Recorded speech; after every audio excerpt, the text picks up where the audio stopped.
আমাদের সমাজে যারা আলেম আছে, মোল্লা আছে, মৌলবী আছে, যারা মাহফিল করে, তারা কি আদৌ ইসলাম রক্ষা করতেছে? ইসলাম কি সঠিক পথে নিচ্ছে না কি করতেছে? এই ভাইয়ের কথাগুলো একটু শুনুন, যুক্তি আছে কি প্রতিষ্ঠা আছে করতে না। হলে জানেন আমাদের হুজুররা কেন দিন প্রতিষ্ঠা করতে পারবে না? প্রথম কারণ হলো দিন প্রতিষ্ঠা করতে হলে মোমেন হইতে হবে, আর মোমেন হইতে হলে আল্লাহর রাস্তায় সম্পদ ব্যয় করতে হবে।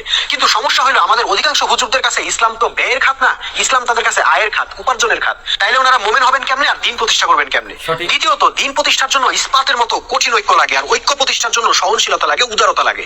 কিন্তু আমাদের অধিকাংশ হুজুরি কি করেন? সারাটা ক্ষণ তারা একে অপরের বিরুদ্ধে ফতোয়াবাজি, তর্ক, বাহাস, মুনাজারা ইত্যাদি চালায় যান, আর একে অপরকে কাফের, মুরতাদ, ইহুদি, দালাল সাব্যস্ত করেন। সুতরাং তাদের দ্বারা যাই হোক ঐক্য সম্ভব না, ফলে দিন প্রতিষ্ঠাও সম্ভব না। তৃতীয়ত, দিন প্রতিষ্ঠার জন্য একজন নেতার আনুগত্য লাগে, সেই নেতার কমান্ড মোতাবেক দিন প্রতিষ্ঠার সংগ্রাম করতে হয়। কিন্তু ভাই, আমাদের অধিকাংশ হুজুরদের যে অহংকার, আপনার কি মনে হয় তারা সবাই মিলে কোনো একজনকে নেতা মানতে পারবে? কখনোই না। তাহলে ওনারা কেমনে দিন প্রতিষ্ঠা করবে বলেন তো? ভাই, ওনাদের আশায় আর কতদিন বসে থাকবেন? এবার আসেন না, আমরা সাধারণ মানুষরাই কিছু করি। রাসূল সাল্লাল্লাহু আলাইহি ওয়াসাল্লাম কিন্তু সাধারণ মানুষদেরকে দিয়েই বিপ্লব করছিলেন। ভুখানাঙ্গা, বেলাল, খাব্বাবদেরকে দিয়েই আবু জাহেলদের পতন ঘটাইছিলেন। হুজুররা কখনো এক নেতাকে মানবে না, কারণ হুজুরদের মধ্যে অনেকগুলো দল। এক দল আরেক দলকে তাহিরি খারাপ, অমুক খারাপ, তমুক খারাপ, ওই মনে করেন যে শুধু এই খারাপের মধ্যেই আছে, ঠিক আছে। হুজুররা দান সদকা কি করবে? সারা জীবনই ওই একেবারে ছোট বাচ্চাদেরকে দিয়ে হাত পাতানো শুরু করে, বৃদ্ধ মৃত্যুর আগ পর্যন্ত শুধু হাত পাততেই থাকে।